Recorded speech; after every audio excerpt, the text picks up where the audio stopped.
Discovered my partner's secret affair with their childhood friend. Posted in R Support for Betrayed. Opening. It started with a coffee cup.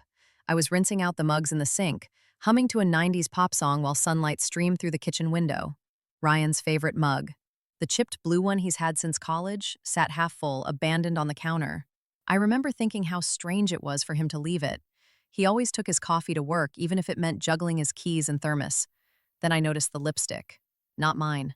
I'd stopped wearing glossy red shades years ago, switching to subtler nudes after our daughter was born. This was bold. The kind of smudge that demands attention. I stared at it, my thumb hovering over the rim until my phone buzzed. A text from Ryan. Working late again. Don't wait up. Build up. The lipstick wasn't the first red flag, just the loudest. For months, Ryan had been different, distracted. He'd started gym sessions at 6 a.m., though he'd always hated mornings. His phone, once perpetually face up on the couch, now lived in his back pocket. He'd even bought a passcode for work security, he'd said, though he'd never needed one in 8 years of marriage. But the calls from Lena? Those hurt the most. Lena was his childhood best friend. The one who'd moved across the country for med school. The one he'd drunkenly joked about marrying at 19. She'd moved back to town last fall, and suddenly she was everywhere. Their texts were constant. Harmless memes, inside jokes, plans to catch up over coffee. I'd laughed it off at first. This is Lena, I told myself. The girl who used to make him eat dog treats on dares. But then came the night he came home smelling like her perfume. Vanilla and citrus, the same scent she'd sprayed on me playfully at a barbecue. Try it. It's called Midnight Confession, she'd grinned. When I asked Ryan about it, he rolled his eyes. You're paranoid. I hugged her goodbye. That's all. I wanted to believe him. So I buried the doubt under baby milestones and mortgage payments, until the cup. 3 days after the lipstick incident, I borrowed Ryan's phone. Mine had died, and I needed to call the pediatrician about our daughter's fever. He'd left it charging in the kitchen, unlocked for once. A notification popped up as I dialed. Lena, I miss you already. Last night was, wow. Can't wait for our spot tomorrow. Our spot. They'd been meeting at the old diner off Route 9, the one with the neon sign Ryan used to take me to when we first dated. Best pancakes in the state, he'd bragged.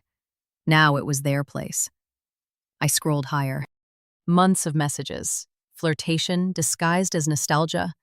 Plans to reminisce turning into whispered confessions. Photos I wasn't meant to see. The worst wasn't the they'd done, though that gutted me. It was the tenderness, the way he called her Len, a nickname I'd never heard, the apology after their first kiss. This is messed up, but I can't stop. Emotional fallout. I confronted him in the driveway at midnight, his car still warm from wherever he'd been. He denied it until I quoted his texts, word for word. Then he crumpled, crying into his hands, saying it just happened and he never meant to fall for her. Fall for her. The words unraveled me. How many times had we argued about Lena? How many times had he reassured me she was like a sister? Now, I can't sleep, can't eat. I keep replaying moments, the way he'd linger on her hugs, the weekend work conferences that aligned with her Instagram beach trips. I drank 2 glasses of wine last night just to stop shaking. Our daughter asked me yesterday why Daddy's been sleeping on the couch. I told her he's figuring things out. Cliffhanger. But here's the thing.